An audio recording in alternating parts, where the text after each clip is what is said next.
Everybody, thank you for joining us this evening. We will begin shortly with our panel. And once again, thank you for joining us.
All right, everyone, we're going to get started. Good evening, everyone. My name is Noah Peters, and I am a freshman majoring in psychology at the University of Maryland, Baltimore County, also known as UMBC. I am excited to be able to MC our panel this evening. Throughout the fall 2020 semester, our introduction to public humanities class has been exploring ethics and different approaches to engage humanities work. Tonight, our class is joined by representatives from Sylvan Aqua Farms and Black Yield Institute for our conversation about current issues regarding food justice and land sovereignty in the DMV.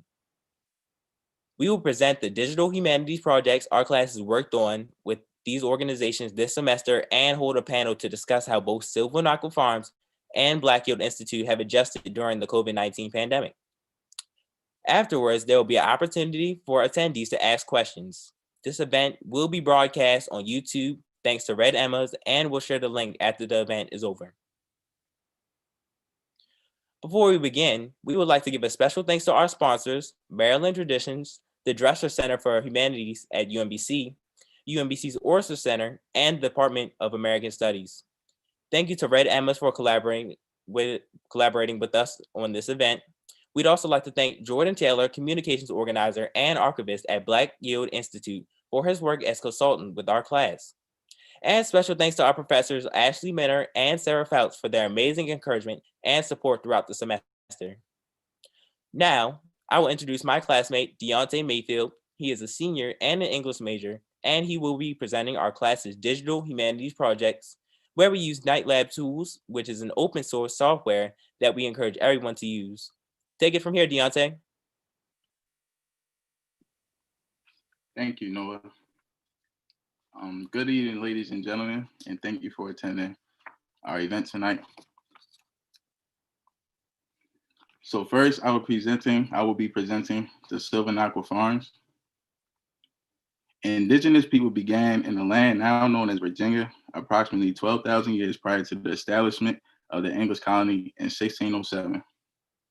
Stratford Hall is a territory of the Powhatan Confederacy. Over the next 100 years, the Powhatan Confederacy fought and lost a series of wars against the English and were forced off of their land, losing most of their political and cultural influence in the region.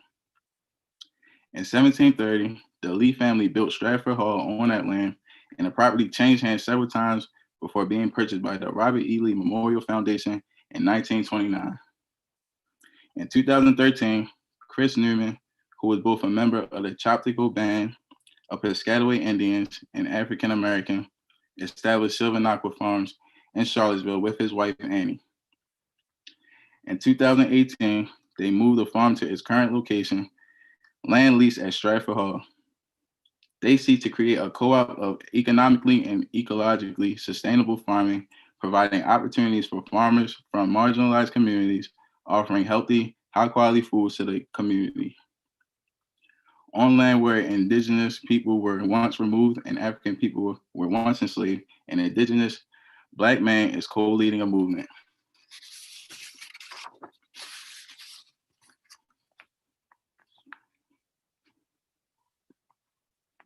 So now we'll be presenting the Cherry Hill segment. Since its initial development, the neighborhood of Cherry Hill has had to grapple with a host of structural issues that negatively impact the daily lives of its residents. Access to diverse food options at fair prices remain a prominent issue. Over time, many smaller individualized programs have been initiated by both the government and the community in order to combat these conditions, and many have been successful in alleviating them to varying degrees. However, they are often unable to establish long-term sustainability due to the various factors, mainly insufficient resources, and ultimately cannot completely eradicate the deeply rooted problems that create conditions of food apartheid in Cherry Hill. It then becomes clear that city officials absolutely must commit to listening to the voices of the community, working in collaboration with and in service to its members, and aspiring to build up the infrastructure so that residents of Cherry Hill can achieve the same standard of living that individuals have in other Baltimore neighborhoods. One organization that aims for this type of collaborative work is Black Yield Institute, a Baltimore-based collective that promotes self-reliance and well-being within Black communities by advocating for food and land sovereignty through educational, political, economic, agricultural, and culinary means. Thank you.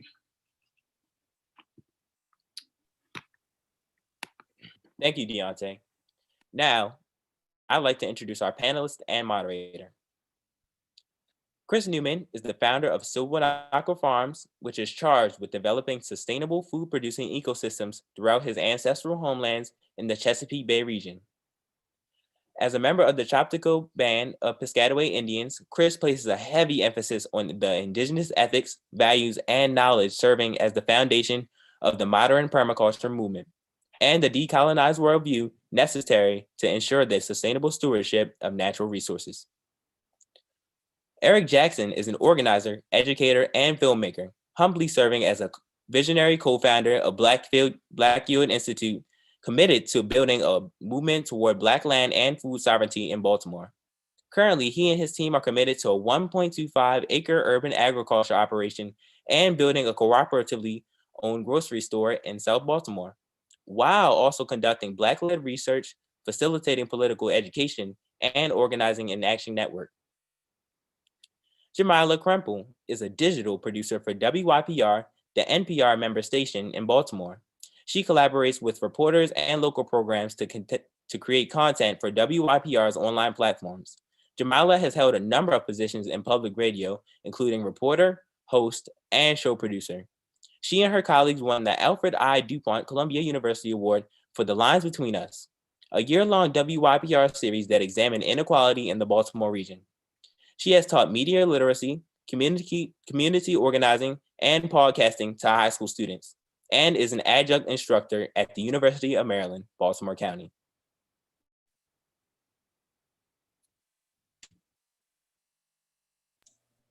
All right, I guess I'm taking it from here. Thank you, Noah. Thank you, Deontay, and thank you to the class and everyone who's here tonight. So I'm really excited to have the opportunity to ask some questions to Chris and brother Eric. And the majority of the questions that I'll pose tonight in this section of the conversation are questions that the class conceived, but I'm going to throw in a few of my own questions as well. So let's get started. To start off, I wanted to ask Chris and brother Eric, what land and food sovereignty would look like in your communities. Brother Eric, we can start with you to get the local perspective, and then Chris. We'll give thanks. First of all, I would like to say thank you all for the opportunity for sharing perspectives and sharing about the work that Black Youth Institute is doing. Really appreciate all of the work that went into kind of giving that history. I think to answer that question in the most succinct way, I would say that sovereignty would look like what we're working toward, and that is several, community-led and controlled enterprises that that do a couple of things that help to build community wealth and independent wealth. That also provides opportunity for ownership of those particular enterprises through worker ownership and consumer ownership. And it would look like essentially meeting and I don't know what that number is, but meeting a realistic percentage of the food needs of the people. So it might be 10% of the food needs in the community that could very well come through urban agriculture as, one way to do that, food production, food retail through a cooperative grocery store, and through food distribution and different methods of getting food from the land and from the farm and from the grocery store to people in our community. But it also, I think, looks like being able to build power so that the people are deciding more of what is available in our community. The idea of sovereignty, specifically in the urban context, the way that I see it, has to include what might be immediately present in mind when people think about sovereignty. It's like producing your own food, which is absolutely right. Organizing to make sure you have those types of amenities. But it also, if we're thinking pragmatically, we're not going to produce 100% of the food for Cherry Hill or for Baltimore on the land that is available in Baltimore. It's not possible. In fact, if you use the numbers of 1 acre of land can produce enough food for the annual needs of one human being, you would need for Baltimore City at large 600 and let's say 630 plus thousand acres of land to produce all the food for Baltimore City. That's not possible. Even if you consider Black Baltimore, you're talking about another close to 400,000 acres that you would need to produce for all of Black Baltimore. It's just not possible. And so sovereignty has to be expanded to the idea that people in community get to decide what foods are available in the community and self-determine where we get those sources from and what foods are, what culturally appropriate and healthy foods are available in our community. That's different than what we're seeing now. And I imagine we have an opportunity later to talk about what we're seeing on the ground now. Thank you. Thank you. And Chris, what about you in Virginia?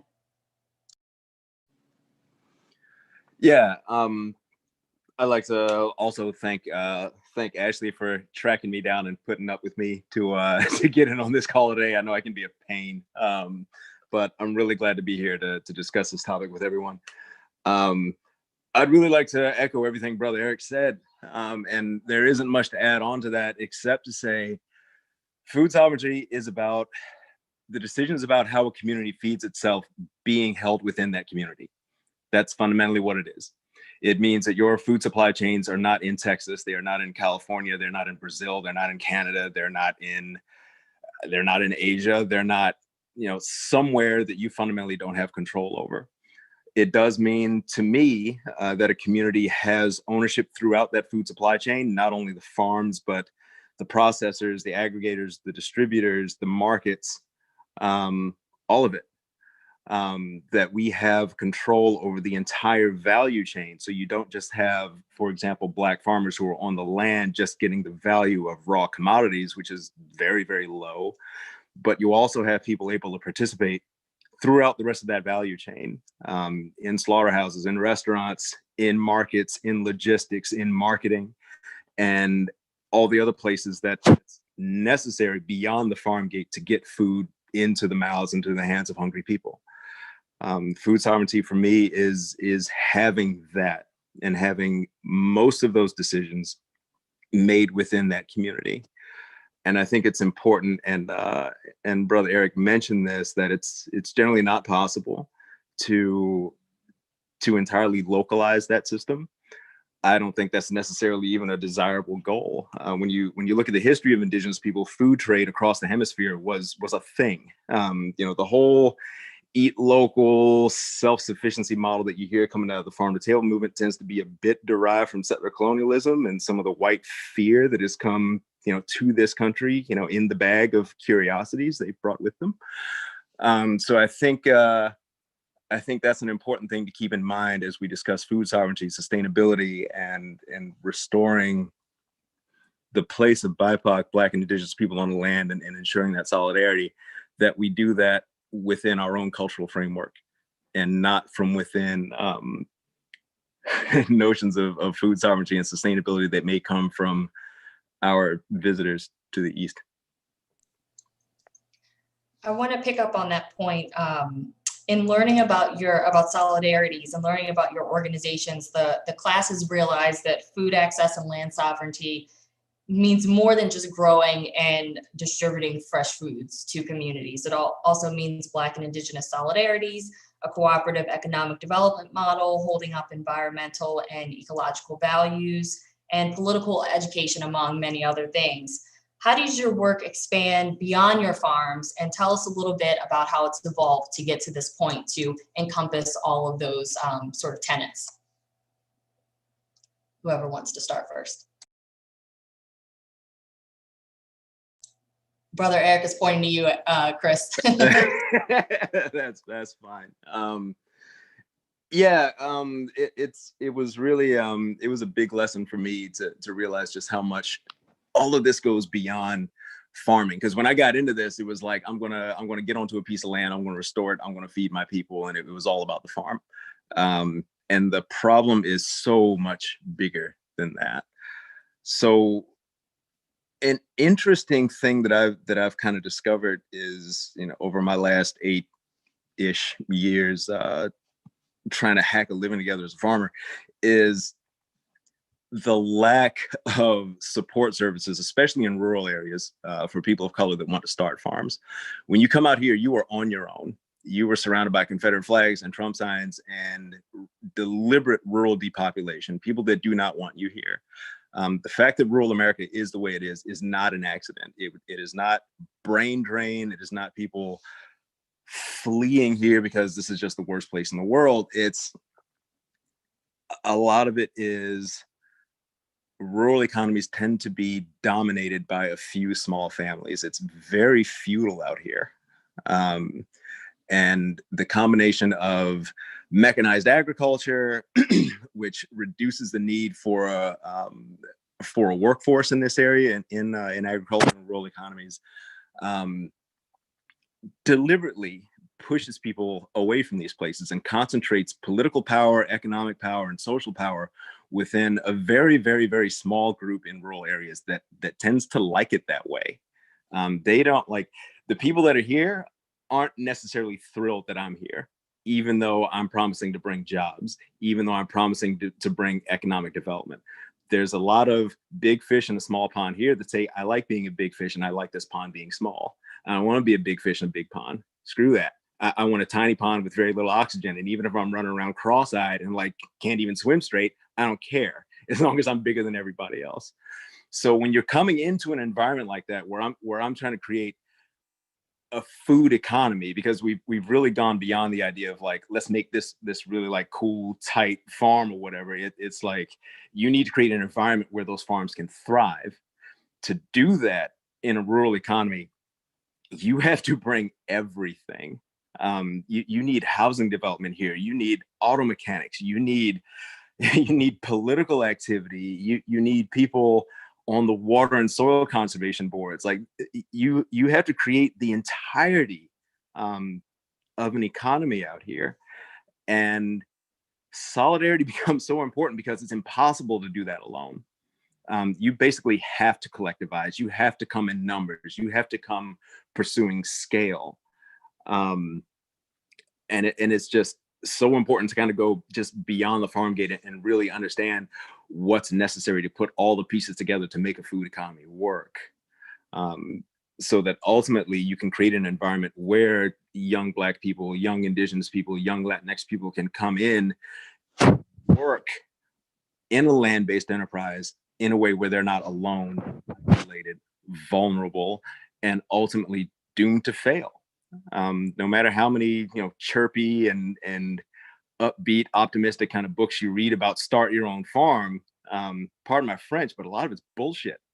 Like it's cold out here, it's rough out here, and it's the job of people like me, like Brother Eric, who I think understand the broader inertia that we're working against that needs to be overcome in order to create food sovereignty pretty much anywhere in this country you find marginalized people in numbers. I share you. Yeah, that's strong. That's real strong, man. We gotta connect after this, man.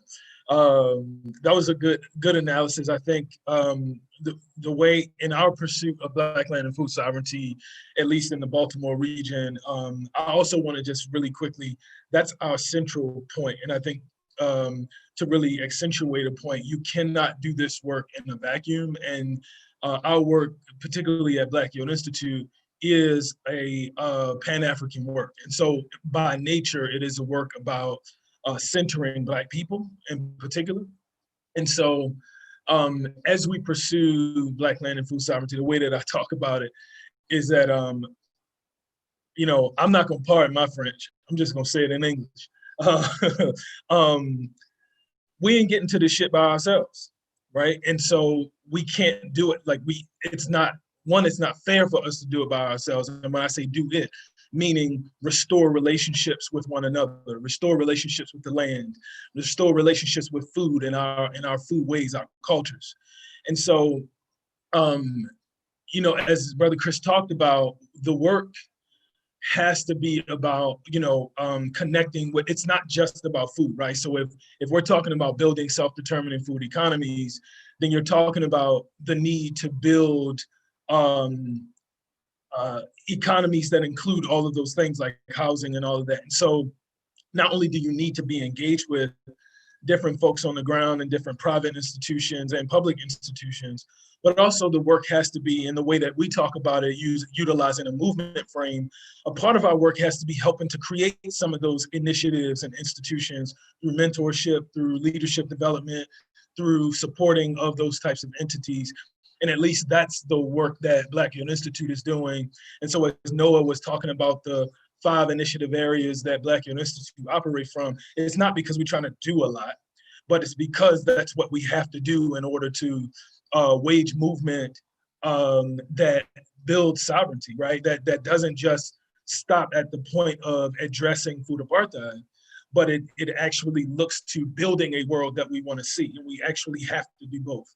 And in order to do both of those things, I think that it's essential that we have the type of institution building that's necessary. Building institutions are the only way to address institutional oppressions, right? That's the only way to do it.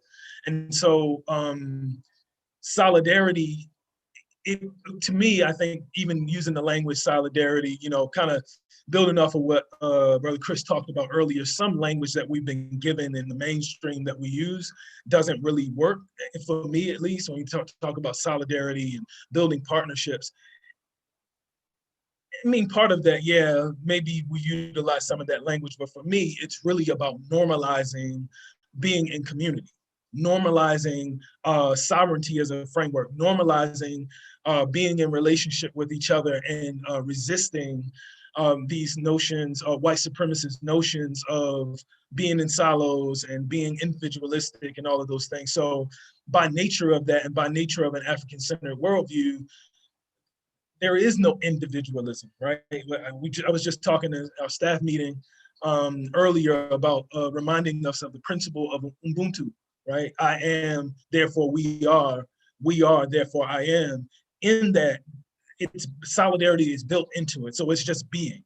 So it's about, you know, really creating a space to be in our ancestral ways. And so that's how we approach solidarity, again, in ways of supporting each other, supporting each other's businesses,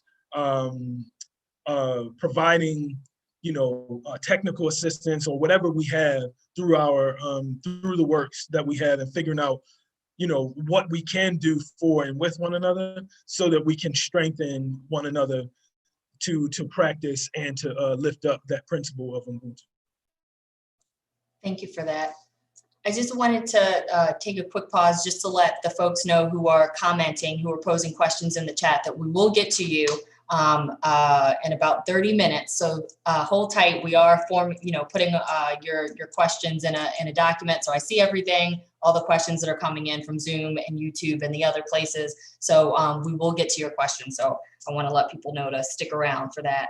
But I want to go back to Chris. You've talked a little bit about the response from your community, and you know, just this feeling of or evidence of that people were not thrilled with you and the farm being there. On your farms, Chris, yours in Westmoreland County, and Brother Eric, yours in Cherry Hill, are fraught with a history infused with race and class power dynamics. How do these histories inform the work that you all do, and how do you grapple with the vestiges of these histories? I wouldn't call them vestiges. They're right there out in front. But oh God, that's a complicated question. How do you grapple with that? So I'll answer it this way, and this is almost to not answer the question. I'm sorry, but I got an agenda right. It's all right. So kind of the wild thing about getting into sustainable agriculture, there's this pervasive notion that there was a time in the not recent past, but maybe in the kind of middle distant past, where we got agriculture right, where farming was about community and growing food, and somewhere, I don't know, between the end of the Second World War and the beginning of the Green Revolution, agriculture lost its way. And that is not true. Farming in the United States has always been a shit show, to say, to put it as kindly and gently as I possibly can.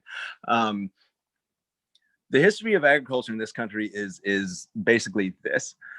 In Europe, in the 14th, 15th, and going into the 16th centuries, kings couldn't stop fighting each other, and it was ridiculous. And they were going after Arabs in North Africa. They were going after Arabs in Spain. They were going after Jerusalem. They were going after, like, they were expanding these empires in this never-ending cycle of war and debt, war, debt, war, debt. And it's a cycle that's never stopped. It's still happening now. And what happens is, in order to pay that debt back, you have to go find more stuff to pay it back. So you have to go find more natural resources. You have to find gold. You have to find silver. You have to find new crops. You have to find new natural resources to exploit. And that's basically where capitalism comes from, is this need to constantly grow, to deal with this cancerous economic cycle of debt. And it found its way here, into our backyard, into Turtle Island, into Yago Kanakagari, which is what my people call this place. Agriculture here was all about coming here and first trying to find gold, not being able to find it, and then saying, what's the next best thing? So it's been everything from sugarcane to rice to indigo to corn, tobacco, cotton, like all these different cash crops that had nothing to do with feeding anybody. Most of the crops that were shipped out of here in this country's young time, in its infancy, was stuff shipped back to Europe in order to turn it into money. That was the point. And that has continued to be the point forever, up until now. There's very little difference between a sugar, economically speaking, between a sugarcane plantation, say in like the late 15th century, early 16th century, and a corn farm in the Midwest right now. Except there's fewer slaves, and most of the slaves have been replaced by machinery, again, on purpose, to concentrate political power. the people who, the white people are visitors, the poor white people who are kind of having their neck stepped on. When you talk about solidarity, there's also a nascent solidarity that really needs to be there between Black people, Indigenous people, Latinx people, and working class white people who, in the long run, are as much a victim of racism as anybody else. Race was basically invented in order to keep those groups of people from uniting and kicking the teeth into what capitalism has become. Like that was why race was invented. And that's why it's so powerful. But the people who live that kind of like sustainable homesteader self-sufficiency ethic or whatever, they were miserable. They were so miserable that colonial governments had to pass laws to keep them from running off to live with Indians who, and this is important, were in the middle of societal free fall because of disease. You had death rates that were north of 80%, 90%. You know, entire cultures whose whole blood memory was being obliterated were still preferable to homesteading under European capitalism. So when you see people in this movement reaching back toward that past, toward that homesteader ethic, toward that kind of thing, you're grasping at shadows. You're not grasping at anything that's actually real. And that, again, it never stopped. We went from, what is it? It probably started with sugar, sending that stuff back to England, sending it back to Europe. It went to cotton, it went to rice, it went to indigo, it went to cotton. You know, you just continuously exhaust the soil. You know, there's a reason that plantations were as large as they were, because you're growing these cash crops that feed and just destroy the soil. They feed, they don't put anything back. And you wind up with what you have today, which is a food system that's in free fall and is not fundamentally concerned with feeding anyone, whether it's Black people, Indigenous people, marginalized communities, mainstream communities, any of them. You know, feeding people is just what's left over, basically. So, you know, when we talk about history, like that's the history that informs my work, where it's like, if we're going to create a food system that actually is sustainable, that actually achieves sovereignty, that feeds people, that's community oriented, that is based on doing the work, you know, fulfilling the meaning of life, which is to basically enjoy one another's cooking, you cannot reach back to that past. If you're going to reach back into the past, you got to go way back. You got to go back to when, like, the Six Nations were becoming the Six Nations. You got to go back to when Utapungwasinam, you know, my great grandfather was coming over from Nanticoke country to establish the Piscataway Confederacy. Like, you have to go that far back into Indigenous history when you had an entire society that was organized around the principle of feeding people and around sustaining the natural world around you, because there was no difference between you and the natural world. There was no difference. Like, that's an artificial line. Like, you know, white people are good at drawing lines all over everything. You know, draw lines all over maps, draw moral lines, gender lines, you know, all kinds of weird lines that are like really foreign to Indigenous people all over the world, you know, North America, Africa, Asia. You know, we have to tap into our own traditions and our own ways of looking at the world, and having societies that organize everything from art, architecture, vocation, education, childhood development, ceremony, religion, language.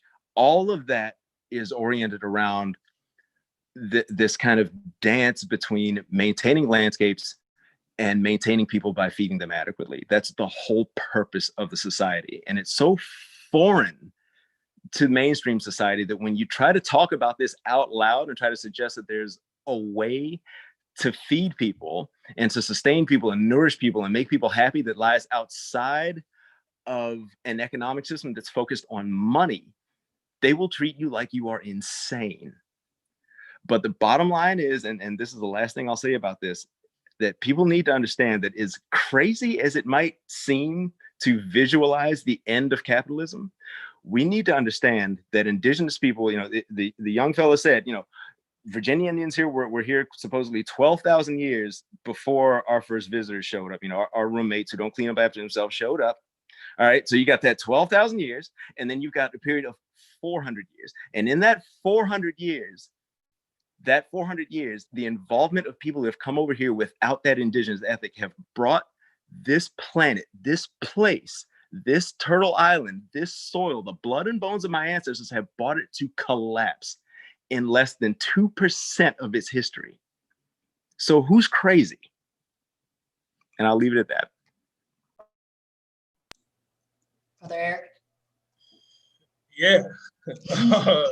No, I would say, man, what I would say in terms of thinking about those histories, our work that it's interesting that the entire analysis and history that was shared and perspective that was given by Brother Chris literally is a session in our political education curriculum where we talk about the connection between imperialism and the tenets and formulaic nature of imperialism on the way that it's shaped the food system, the way it's shaped how we treat each other, and all of these things. So with that being said, I think that that's the way that we deal with the history. So we deal with the history by never forgetting that history. In fact, one of the shipping containers in our farm that holds dry storage and for tools and things like that has literally, I mean, it's a mural that honors our ancestral matriarch, Mama Juanita Brown Yule, but it also has one word that says remember. And it literally is about that, the principle that remembrance is a collective act, and we cannot go about building power, returning to our ways without remembering. And we have to remember those histories. We have to know them, and but we also have to de-romanticize our relationship with it, because that's another thing that the learning history, if you will, from the perspective of, like, you know, from the academy, teaches us to kind of centralize so-called individuals. But what we want to do is move away from just looking at so-called individuals and look at movements, right? So we want to study movements, and we want to be able to see what worked, what didn't work, so that we can utilize that to actually learn and utilize those histories that Chris just talked about to inform what we're seeing. Because I would also say that the tenet of dominance that is at the core of imperialism and at the core of white supremacy shows itself in many different ways. And so one of those ways on the ground in our community is by, you know, watching people open up businesses in a community without asking people if they can be there or not, and transferring those businesses. And so, for example, there are carryouts in our community that have been owned by our Korean American brothers and sisters for generations now. And essentially the business licenses are just transferred. It's like wealth is staying in the community, and I can't be mad at them for that. And the idea of essentially participating in free market allows you to say, if you have capital and a landowner is willing to sell or lease a property to you, you can do whatever you want. So if the community of Cherry Hill says, we want to be healthy, and folks are like, I'm opening up a carryout, it impedes on the ability of people to be self-determined. That is a tenet of capitalism. That's a tenet of imperialism. It's to act on people because you can. And we see that as business as usual.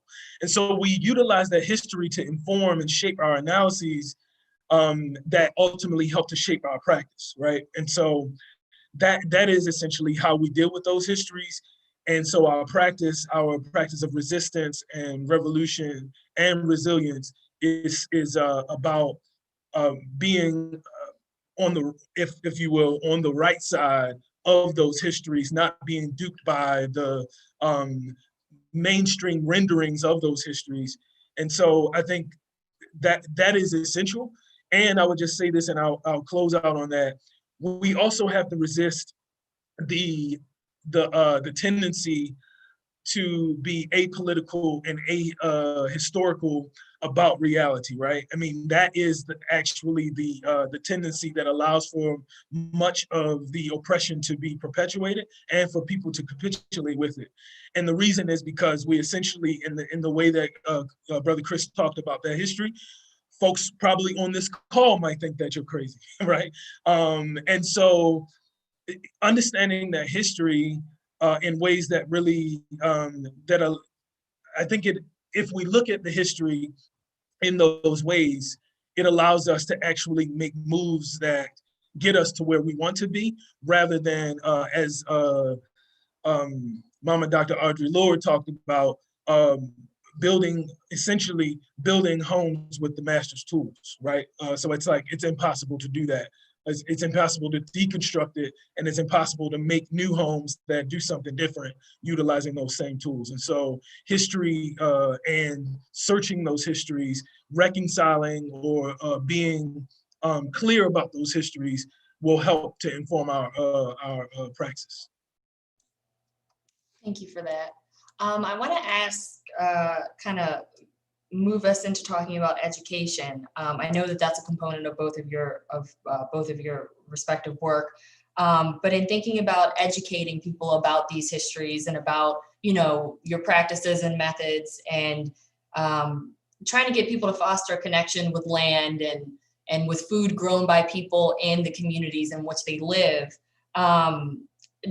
Thinking of this time with COVID-19 and how it's, you know, brought issues around poverty and racism and healthcare costs and all those things that are very visible to a lot of us, that were never hidden, but maybe shed a little bit more light on them.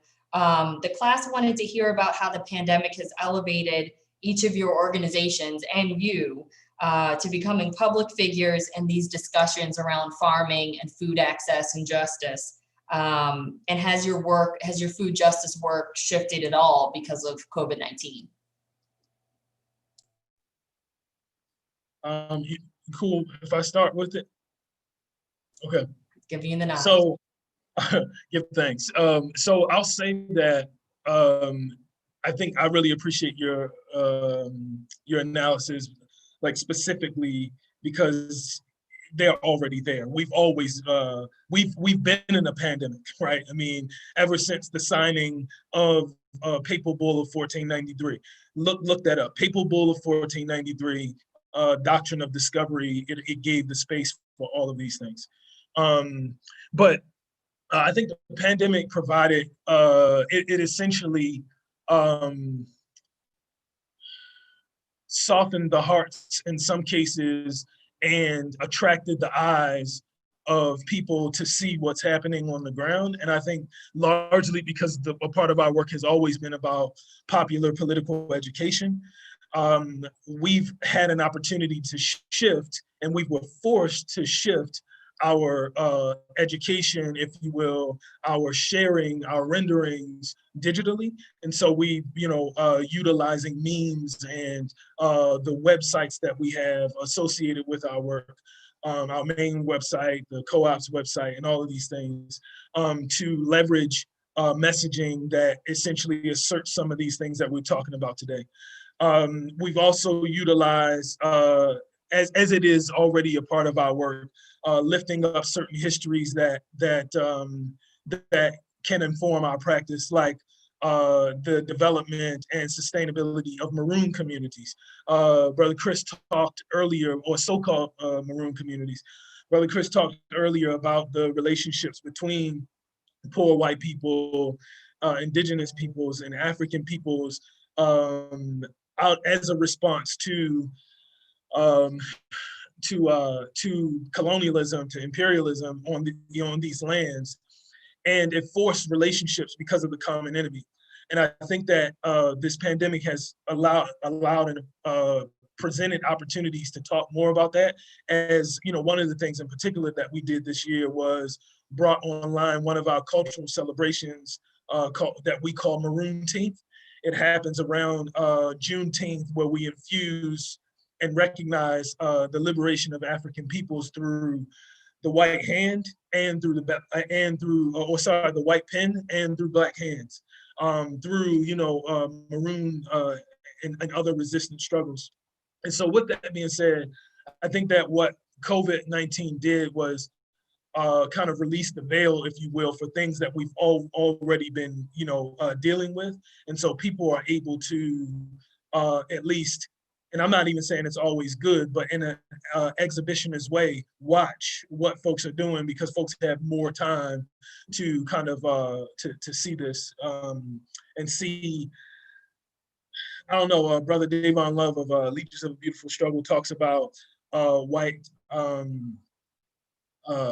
essentially white people benefiting off of like Black suffering and Black pain and pain of Indigenous folks. And sometimes it's really about solidarity, and other times it's about who can tell the sob story, who can give the most money, who can, those kind of competition things. And so I think that, to approach it in an authentic way, it's opened up space for folks to really have conversations about what's going on, and for us to be able to communicate with people what we've been saying forever. COVID-19 just gave us a space and platforms to continue to say what we were saying before. Chris, what are your thoughts? Yeah, COVID-19 was really interesting. So I'll talk about this on two levels. First was the effect that it had on our business directly. Because we colored, we did not have access to a lot of the marketing vehicles that my white competitors and in a lot of cases partners have access to. We were not able to get into the biggest farmers markets because those spots tend to go to people with tenure, and those people tend to be folks who are white, because while we were getting, violently kicked off the land back in the 60s and 70s, these guys were like jumping into the Alice Waters movement, right? Like starting up the farmers markets and getting their footprint in. And so now there's this system where in order to go into the big sales venues where people are actually able to make a living farming, you have to have already been there for like 20, 30 years. It's kind of a wild dynamic. So as a result of that, I had to get creative. So I was the guy that was delivering farm goods door to door. I was the guy making convenience foods for people. I was acting more like Walmart and Amazon and Instacart and like doing that stuff before they even existed, out of necessity. Black people, Indigenous people, gay people, trans people, any like marginalized community has an awful lot of practice navigating a world that is architected against you. So when COVID-19 comes down and suddenly all these restrictions show up and suddenly you have to wear masks and all these things, this is stuff that like Black folks and Indians we're used to this. Like every time we code switch, we're wearing a mask. Like every time I talk one way on a job interview and talk another way to my people, like that's another kind of mask. Like we're used to wearing masks all the damn time. But what happened for our business was, because I had spent that time figuring out how to meet customers where they were, instead of making them come to farmers markets and making them sign up for a CSA that is full of like 9 pounds of radishes that nobody ever wanted or whatever. Our business took off even when the restaurant industry cratered. Suddenly people couldn't find meat, but guess who had lots of it? So this is sick, but it was a boom for our business when people realized how fragile supply chains are and how all the convenience and the cheapness and all of that comes at a price when it comes to resiliency. They are not resilient. They are not controlled by your community. The people that's deciding whether you're getting toilet paper or steak are 5,000 miles away from you, and they ain't got nothing to say to you. So people got an education from Jesus about the way the food system works. Like it came from on high. It's like, oh, right. The food doesn't actually grow in the supermarket. It has to come from somewhere. And there's like 9 people between the farmer and me, and I don't know any of them. So that was one way. The pandemic was a boom for us. Because we're just used to dealing with that as people of color, as marginalized people. But here's the other thing. COVID-19 is kind of like the icing on the cake for a lot of things that happened in a very short period of time that really woke a certain class of white people up. So you had Trump, You had COVID-19, and then you had George Floyd, Breonna Taylor, and the rash of people. I mean, everyone, Botham Shem John. I mean, it was like they were trying to kill a few Black people like every 3 days in public. Like, it was ridiculous. And I think the confluence of Donald Trump basically saying, I'm president of one half of America and not the other, meaning one half of white America and not the other, and then seeing what was happening to Black people on the ground. And I'm just going to go ahead and say this. It made a certain class of white people realize, you know what? We are one fascist politician away from being America's new nigger. And now all of a sudden, they understood. It's like Black people dying in the street actually had relevance to them. Indigenous people, like the Wampanoag, having their reservation dissolved underneath of them suddenly meant something to white people. Suddenly they felt something in their hearts that they could not understand with their minds, no matter how eloquent Black people tried to articulate this verbally. This was a gut punch. This was a thing that made people understand just what it means. And like, they didn't get the full experience. Nobody was like gunning down white people in the streets the way they do people that look like me and Brother Eric. Like, but they got this close to understanding what that could maybe be like if it got that bad.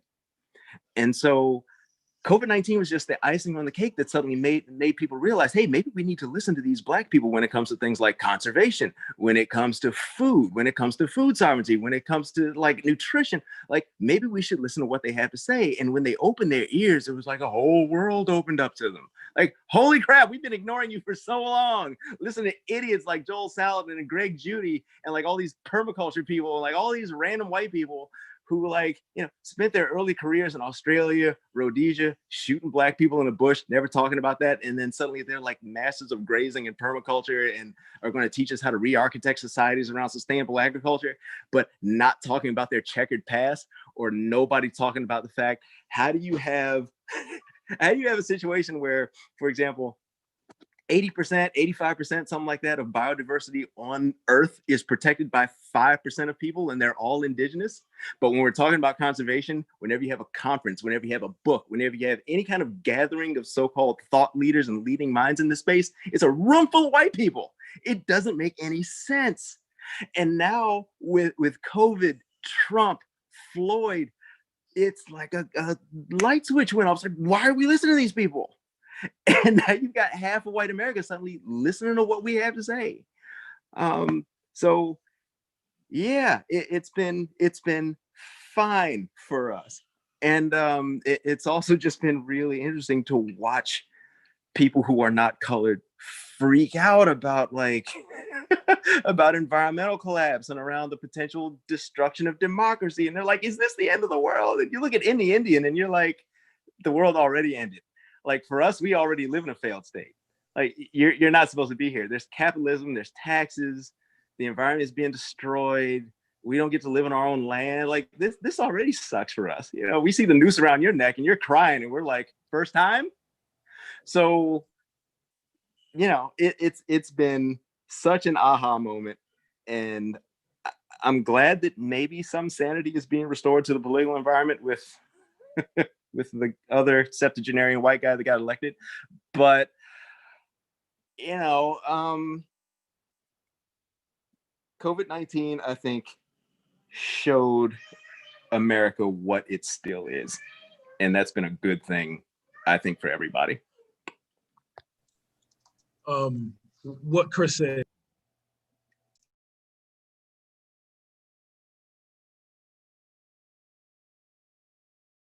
Whoops, I'm muted, sorry. This audience is certainly listening and intently listening to you both and very interested in what you have to say by the looks of my question list. So I'm gonna try to ask this last question that'll kind of bridge us into the time of from Q&A from the audience, but it's about education. And there's a couple of people on the list who are asking about this. So the class wanted to ask about universities in the DMV. There are obviously lots of them, and that means lots of researchers, lots of students, which their words can be a blessing and a curse.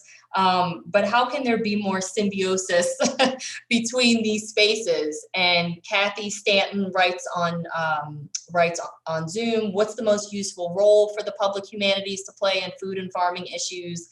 Lee Michael says, to what extent can public institutions be allies to your work? Conversely, what extent do public institutions get in your way by essentially trying to replicate failed or white capitalistic paradigms? I realize that he could be talking about public institutions outside of education, but I kind of just lumped them all together. So I know that's a lot, but have at it. I can restate anything for you. And Brother Eric, you're getting pointed. You're up. So the first thing that I would say is Ludacris said it better. Move, get out the way. That's number one. All right. I'm not gonna drop that B-bomb, but I think get out of the way is the first thing that I would say. And part of getting out of the way is just slowing down, right? One of the things that I've learned over the years is that white institutions and people who are trained by white institutions have this this Energizer Bunny tendency, right? Folks just want to do something, even when they're well-intentioned. Folks want to do something, and so sometimes the tendency of wanting to do something without having a solid analysis, not sometimes, all the time, is problematic, and sometimes it leads to opportunities for growth and development, and other times it just fucks things up. I mean, I didn't use the B word, but I can't avoid fuck. F-bombs are necessary. So with that being said, I think sometimes just slow down, chill out, and listen. That's what public institutions, public humanities, and universities at large listen. And I think the ways in which people can support Black land and food sovereignty, food justice, whatever the work is to first actually not go to a book, right? So like to Chris's point, the experts all the time aren't the authors. They're the people who don't have time to write. They're the people in the trenches, as I talk about. They're the people on the fields. They're the people who are who you walk past every day. They're the people that you don't know. And so a part of our movement work and the way that I talk about the building blocks of movement is relationships. In fact, the relationship is the smallest unit of society, right? So like not the so-called individual, it's the relationship. So what I would say is build relationships.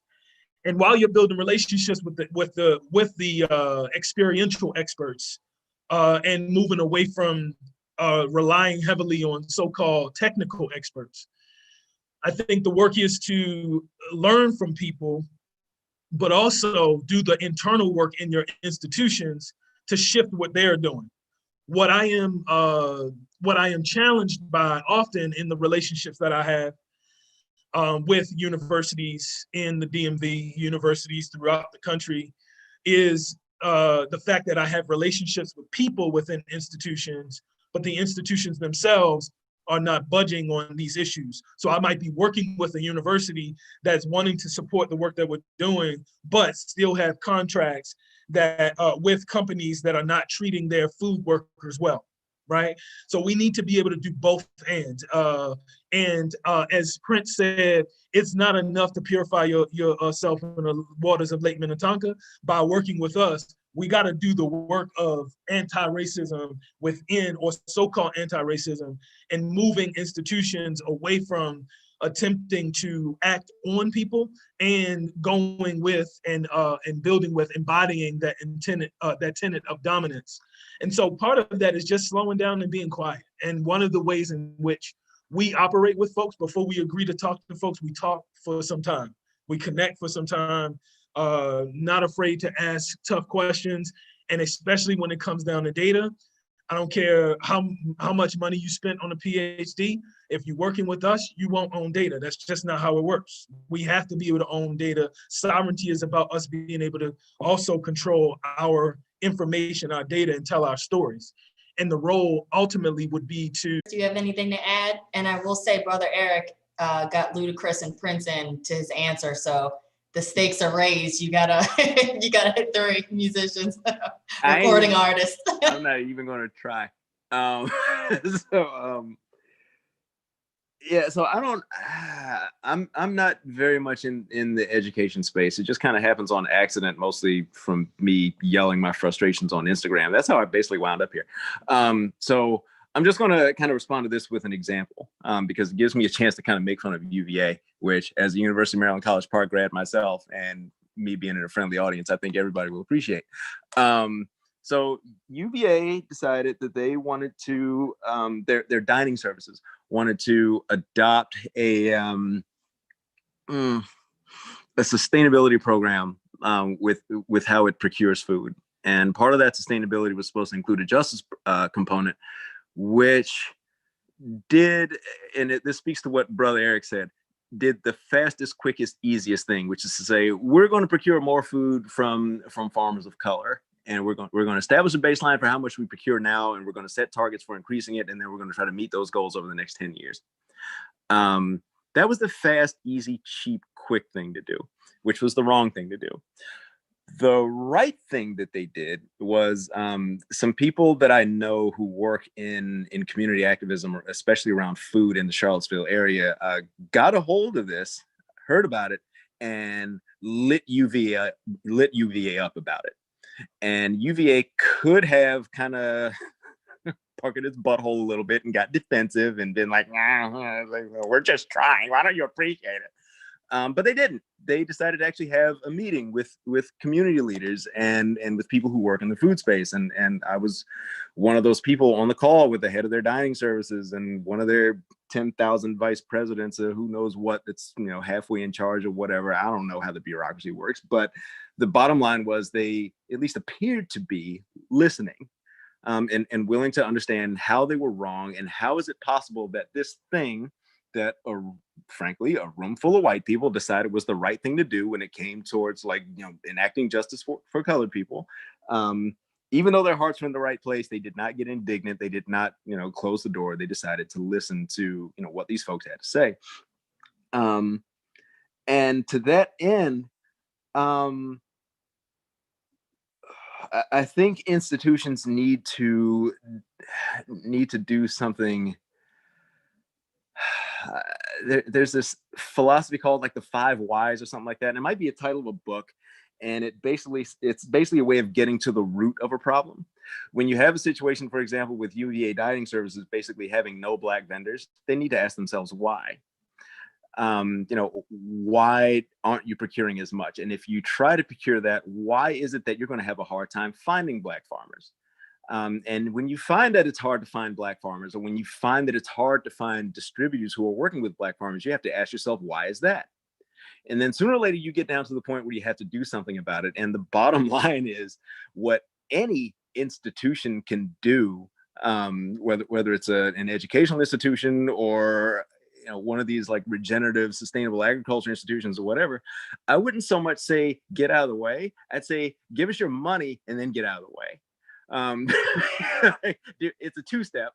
Like first give me your stuff and then move, because most of what you're doing is just borrowing from us anyway, and like taking all the credit and all the money. Like that's fundamentally what it is. So like in the UVA example, they basically asked, what can you do? I told them, my food system needs $19 million. If I get $19 million, then I would probably be able to feed somewhere between 21 and 22 million people pretty much forever from a from a food system that is located in the Western Chesapeake Bay food shed. I need that much money. What can you do for me? Not what box can you check so that you can say you've done your part and then you can forget about it for the next 5 years, but actually put your literal money where your mouth is. Because fundamentally, what organizations like mine, what organizations like Brother Eric's need, and everybody else that's working in this space is we are severely undercapitalized. A lot of times we don't need technical assistance. We don't need marketing. We don't need exposure. We have business plans. We have strategies laid out. We have budgets. We have P&Ls. We are ready to go. All we need is what your boy Dan Barber up in New York with Blue Hill, that little jewel box that he put up there in Roxville on this race to the bottom. Money is still what makes this thing work. And we need it. And universities have lots of it. I've seen some of their endowment statements. It's crazy the amount of money y'all have just sitting around. So yeah, dude, I'm just gonna put it out there. Give me your money. Don't make me rob you. What?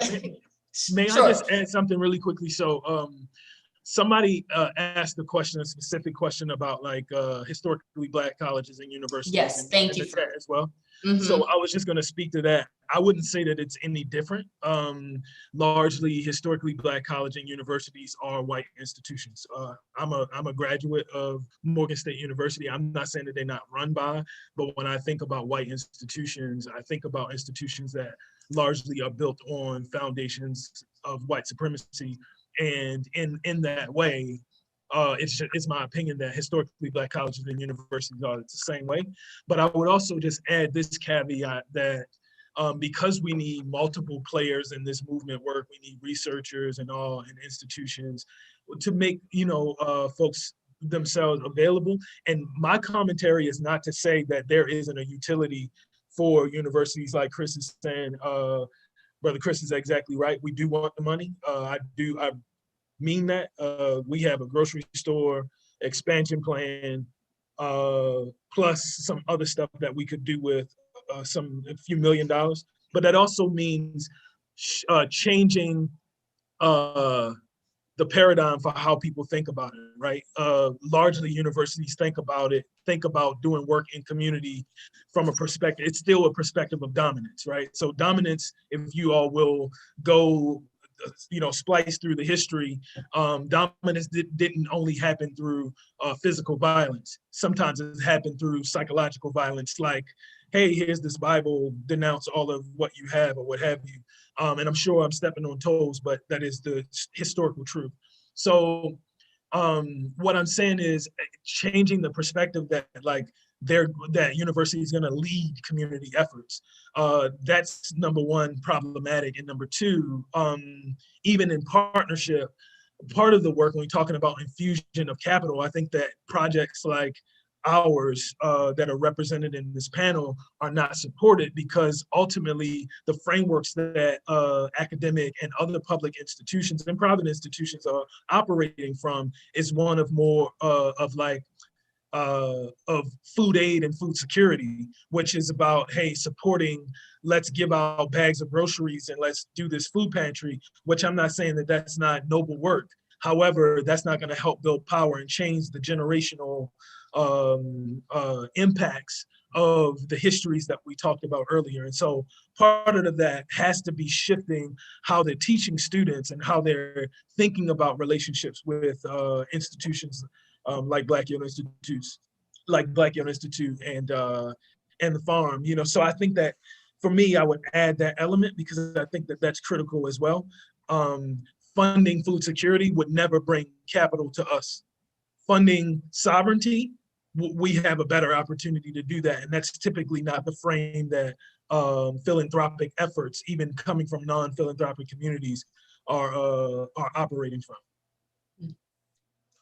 I tell you, I wish we had another hour, because I have many more questions. You two have raised a lot of things that I want to dig into more, but we have 10 questions in the queue and 20 minutes left. So I'm going to try to move through as many as I can. And perhaps I'll just give out a question and then maybe one of you could take each question. Of course, if you have something that you want to add on, feel free. But there are several people, including myself, who want to know how you did it, how you acquired the land, how you are operating. So let's get into some of those questions. But first on deck, we have a question from Leo who asked, who makes up your network and how were you able to mobilize your network when you transitioned from being a farm to looking at developing a food economy? I can go first. I can go first on that. I guess that latest question. So we're in the middle of that transition right now. So like literally in the next 3 weeks, we're going to be taking our farm, Sylvan Aqua Farms, and breaking it separating into like 6 or 7 different businesses that are going to be where the ownership is going to be vested in various people that work on different things. So like our farm has a livestock farm, a produce farm, a distribution outfit, a marketing outfit, a processing arm.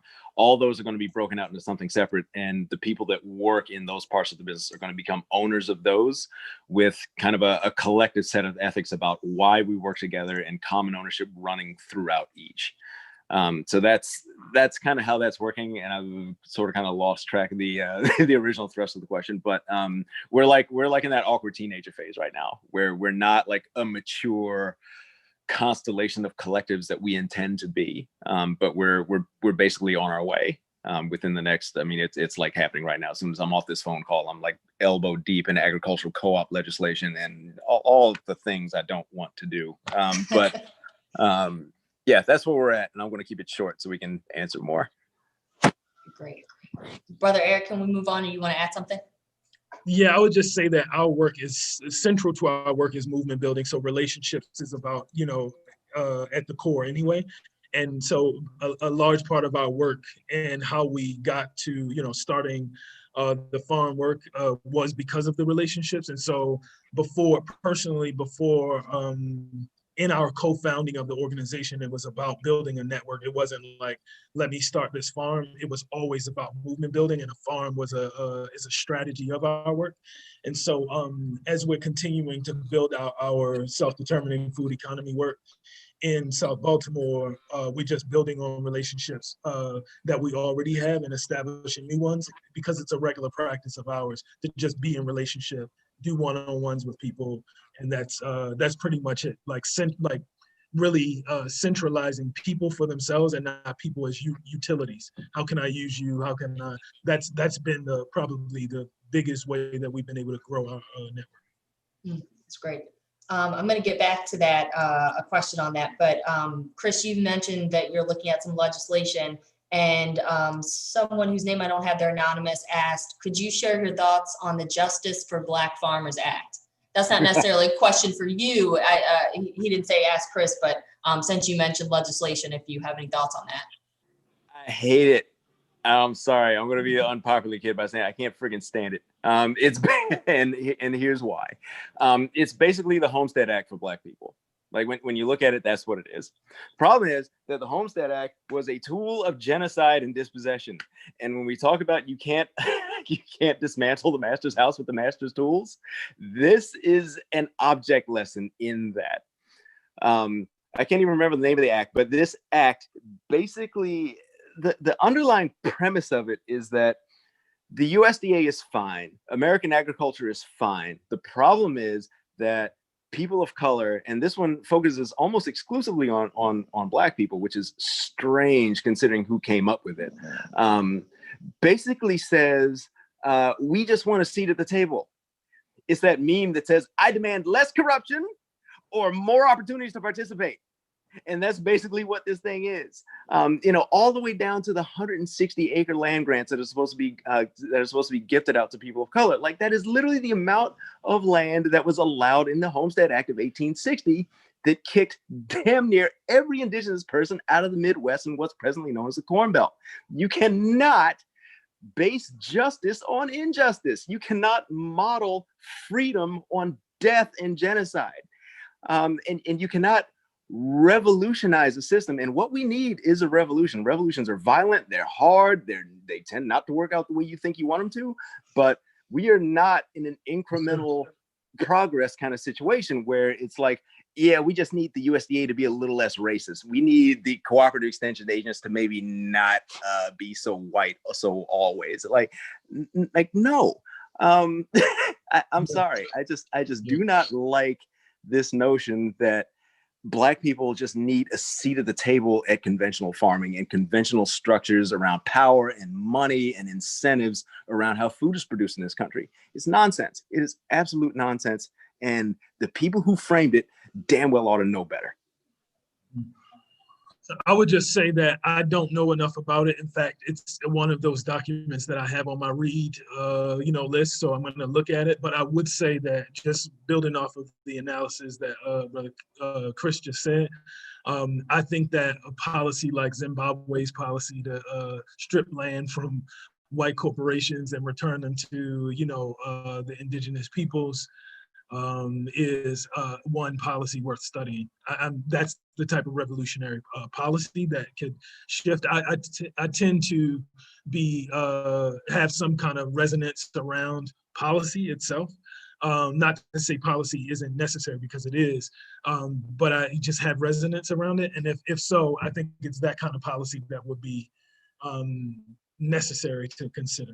And just really quickly, I know people see it, but Sister Nadia, one of our Circle of Wise Council members, just dropped a note in there. If folks want to learn more about what Black Youth Institute is doing, drop your info. We'll send you out our newsletter, our newest newsletter, and you'll get all the info and get opportunities to support financially as well.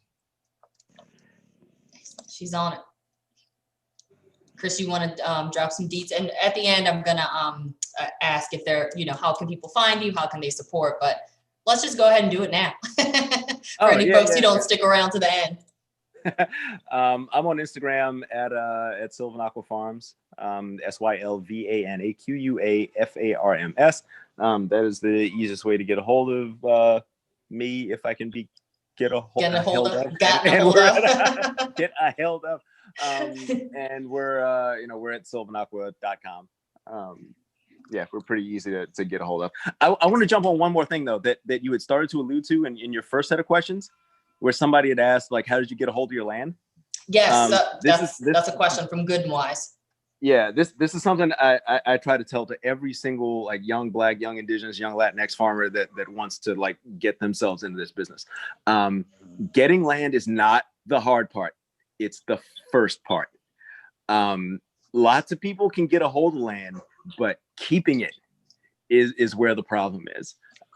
You were like, getting land is a challenge. Like I've been lucky in my own experience. Like I've had access to lots of land. I've got literally access to thousands of acres right now. Like land for me isn't a problem, but once you get that land, you are going to run into issues around regulatory compliance, audit, marketing, friggin' insurance will kill you if you don't know what you're doing. So yeah, all the focus, like even with the Justice for Black Farmers Act or whatever it's called, like even it focuses on this idea that the land is the hard part, and the part where if you just get the land and everything else just kind of works itself out. That, and I'm saying this from personal experience, cannot be further from the truth. You need so much more than the land. You need so much more expertise. You need so many more people. So do not, with all these books that anybody that wants to be a young budding farmer is going to read, all these books are going to tell you about all these creative ways to get the land and how to like get your hands in the dirt or whatever. I'm telling you, please call me so I can help you, because you are going to run into a fucking buzzsaw if you don't. Good practical advice. To follow up on that, Jess asked for Chris, how did you get a group of people to move out to a rural area with you and start an economy? Where did you start? Did you have a team commit to moving with you before acquiring the land? No, I just Forrest Gump my way through this whole thing. So the way we kind of got this team is like, there's a lot. You'd be surprised how many people of color are willing to give a shot to moving out to a rural area or moving out in the middle of nowhere, as long as there is a reason to, as long as they're not going by themselves, as long as they're going into an economy where they're going to be taken care of, where they're going to be paid, where there's a vision that they're going after building. It's actually not that hard. There's lots of people out there who have kind of, and it's a particular type. Like a lot of the people that work with us now, for example, are like these borderline hippie types that like went to these intentional communities, but they turned out to be very, very, very white and quite racist. And they're looking for somewhere to go. Like they don't want to participate in the normal capitalist economy. They want to do something else. And they have been kind of the nucleus that we've like, I don't know. It's like the bigger you get, the easier it gets to attract people and to attract different kinds of people. And ultimately, there's only, when you're creating a food economy, the good news is there's only so many people you need actually on the land. Like right now, most of the open positions and partnerships we have are not land-based. Like we might need 1 or 2 livestock people, but right now we need marketers, we need social media people, we need logistics people, we need people that are good at math, we need people that are good at creating SOPs and standardization and doing Six Sigma and like in process optimization and the stuff that comes beyond the farm gate, because the farming is relatively easy. Like I've done every part of the food chain, from the farming all the way up to the market. I'm telling you, the farming part is the easy part. Like that's a lot of why everybody wants to go there, because once you know what you're doing, it's not that hard. And that's also why it doesn't pay that well. It's because most of the hard stuff comes after the farm gate. And that's why that's where all money is.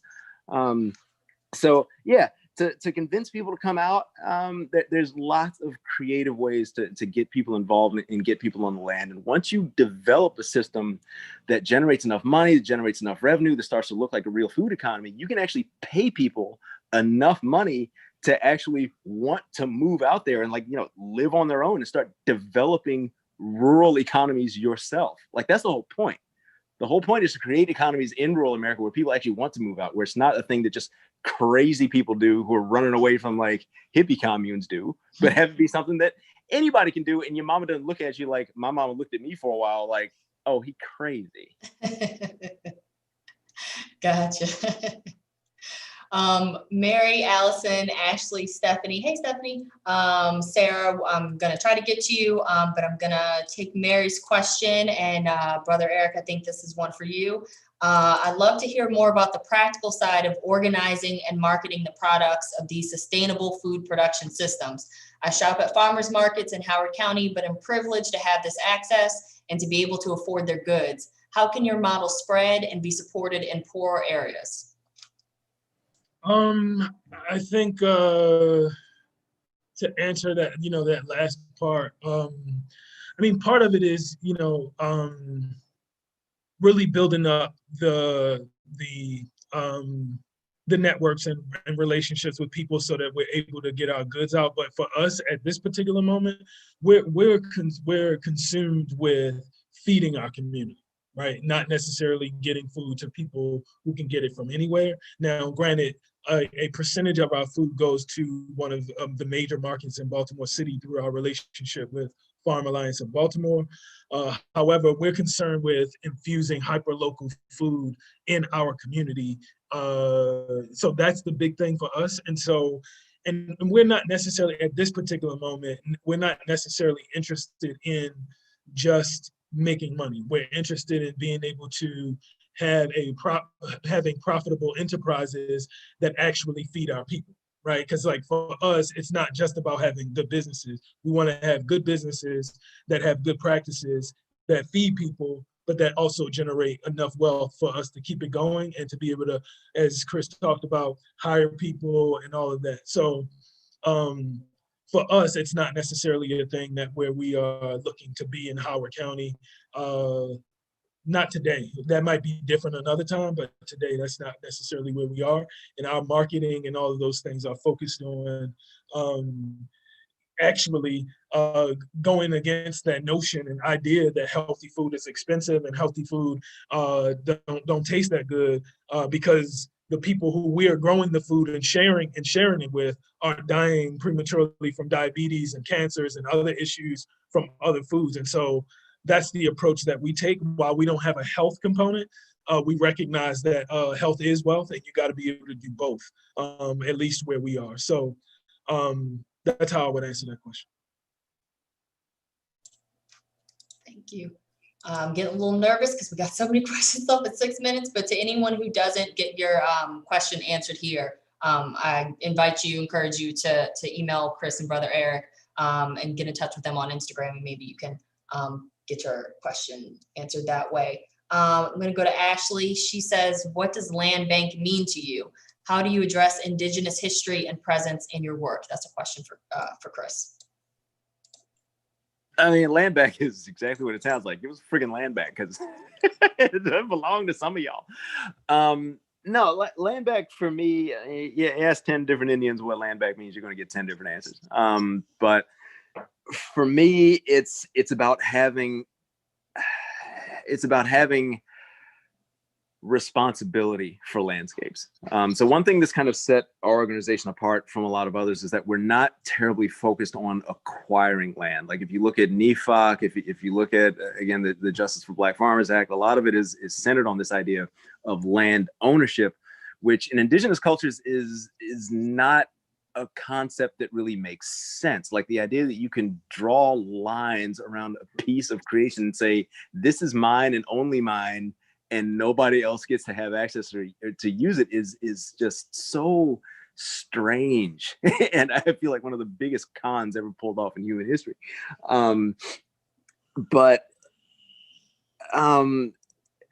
It's an interesting dovetail to, somebody was asking the marketing question, and I think part of that question was around how do you make the products of sustainable agriculture available to people at prices they can actually afford?